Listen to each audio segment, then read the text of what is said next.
All right, everybody. So we're going to be taking a look at Delaney's 53 kilo snatch double, 115-ish pounds.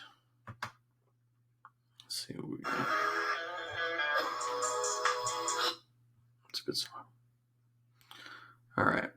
So this is from the same session from the 120 or the 55 kilo snatch attempt.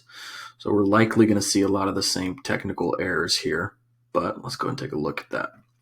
All right. So right off the ground, let's take a look at starting position first. Okay. So we talked about elbow position, where those point in the last video. If you notice, her elbow pits are pointing forward or slightly in front. And we want to try and rotate those so that they're facing down as much as possible, and that our elbow joint is facing up towards the sky as much as possible. This is going to help get the bar close to the upper body and the elbows as high as possible. Sometimes people call that the scarecrow position. Something that's different from this snatch versus her 55 kilo attempt is her setup position.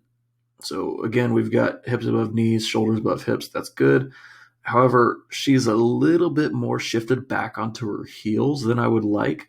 And that pressure backwards is going to make it so that the bar path just gets a little bit funky. We want our body weight to be more towards the ball of the foot and the middle of the foot rather than the heel. All right, so here's our knee position right above the knee. It looks like, hard to tell from this angle, but it looks like there's some space here in between the bar and her thighs. And we want to try and get that a little bit closer. Otherwise, the further away that bar is, the more likely your hips are going to come forward to meet the bar instead of kind of a happy medium between the bar coming back and the hips going forward to drive up. Let's see. All right, here is what looks like the top of her pole. Yeah. And we can see just how much space there is. Right? And something we just totally missed there.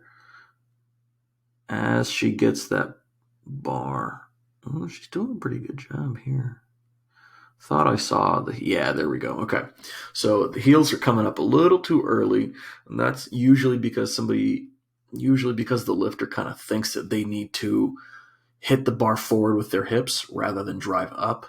Right, so instead we want to see heels stay down until the very last second, which is when the knees are extended and when the hips are fully extended.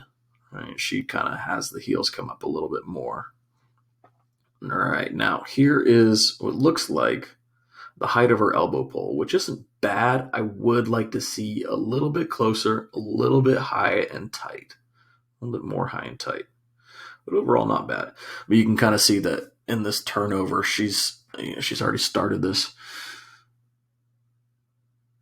Let's see. Let's take a look at that. Okay, so landing toe heel instead of, you can kind of see that toe heel instead of whole foot at the same time.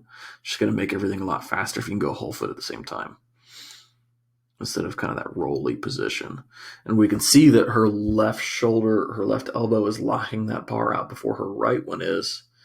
And her right one kind of manages, it's just a little bit soft. It manages to lock out, and it would still be considered a good lift in competition, but it's a little bit slow. All right, let's go and take a look at the second rep here.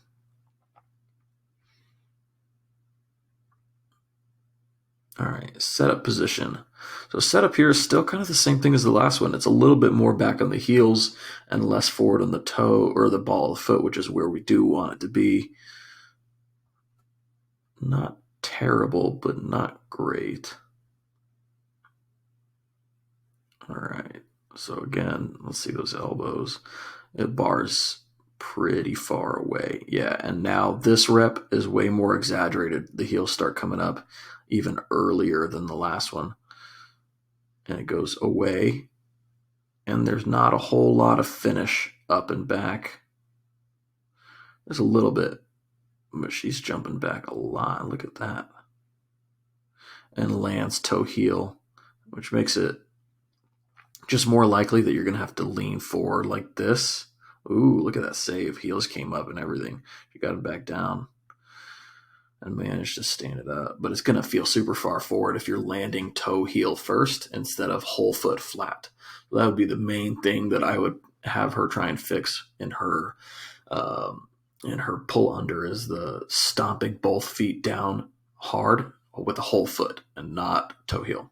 It's toe heels usually very timid, kind of falling under the bar instead of really aggressively putting yourself under the bar.